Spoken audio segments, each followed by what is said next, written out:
All right, Tawee, co-starter for the 2023 season. How's that feel given your journey to come here? Feels great, man. It feels great to be here with my team, to walk out on there with my team. Last year was great, soaking it all in with them, learning. It was a learning experience last year, and I feel like I listened well and soaked it all in and took advantage of my opportunity. So you talk about that learning experience. What do you think is the biggest thing you learned year one on campus that you took with you into year two? Adapting to the fast pace of this conference. I'm coming from a JUCO, didn't learn too much, didn't play too fast. I learned a lot from Eric Gray. He was a great second coach to me after DeMarco.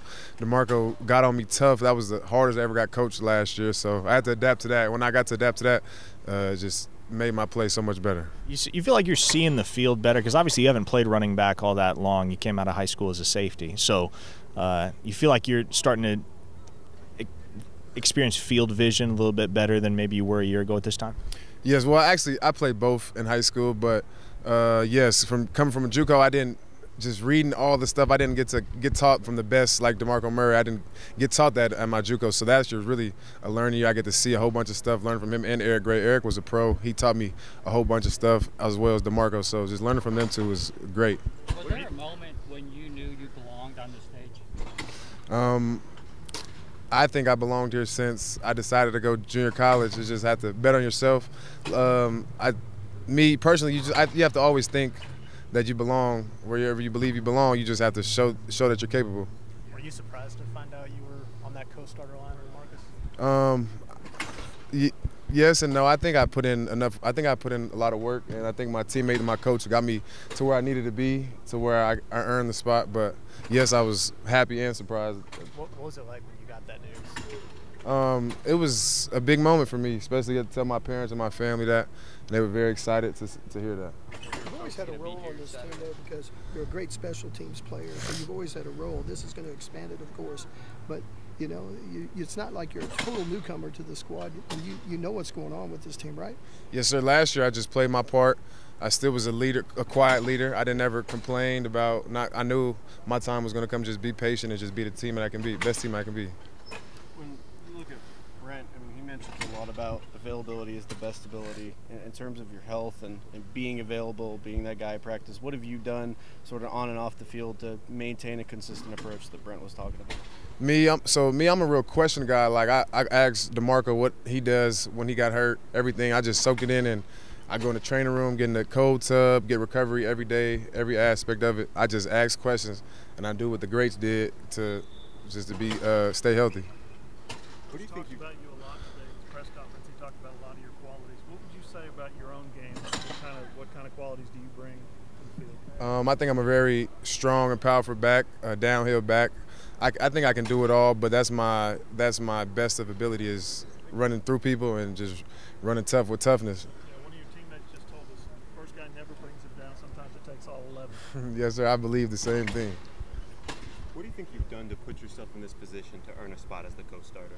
I just think I've been a great leader, setting by example. I'm not real vocal. I try to lead by example, and just listening to my coaches and listen to the people ahead of me. Like I keep mentioning his name, Eric Gray. He really was a big spot last year for me. Just soaking up, like listening to him, advice from him and DeMarco, just taking it all in. You mentioned getting to call your family and let them know. Are they going to be here on Saturday?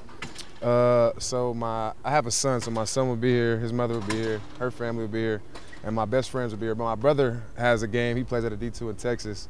My mom will be there, and my father will be at home watching it up with the whole family back home. You talked about betting on yourself, your path to getting to this point. You don't know what the next 12 games will have in store, but just getting that moment Saturday, what's that going to mean not just to you but to those folks who might be here watching or going to be at home watching? They're going to be just as excited as I am. They seen it all.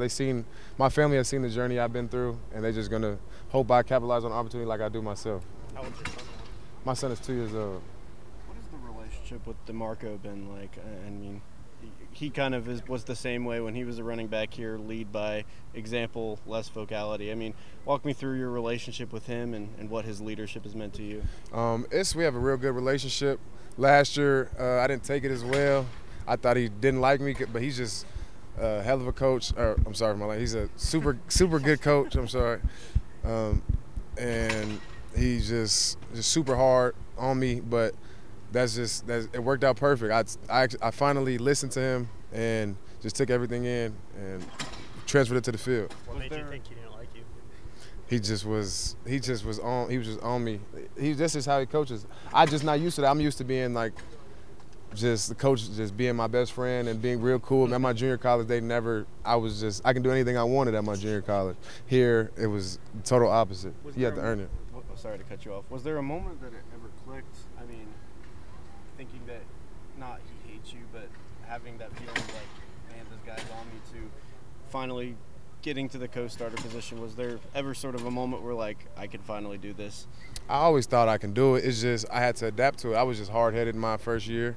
Just wasn't ready, wasn't humble, I just didn't take it in. Like, he's a great coach, and I just had to finally adapt to it and listen to what he said because he was never steering me wrong. I just was hard-headed and wasn't humble enough to understand that last year. Man, you've had a unique journey doing post-grad prep and then obviously the JUCO route here at Oklahoma. How do you feel like your journey has prepared you for the challenge of coming to a place like Oklahoma where you got to battle for playing time with a bunch of guys that were blue-chip recruits and really earned your keep? It makes it easy because we're all still a family. The running backs, we compete, but we all help each other out. Nobody is trying to like be enemies. Everybody's helping each other out. If I'm wrong, somebody's still gonna help me out. We're still brothers at the end of the day. So they made it easier for me because we're a family. Nobody's like we're competing, but it's all love at the end of the day. We're not hating on anybody, mad at anybody. We're all helping each other out. So my teammates made it real easy for that.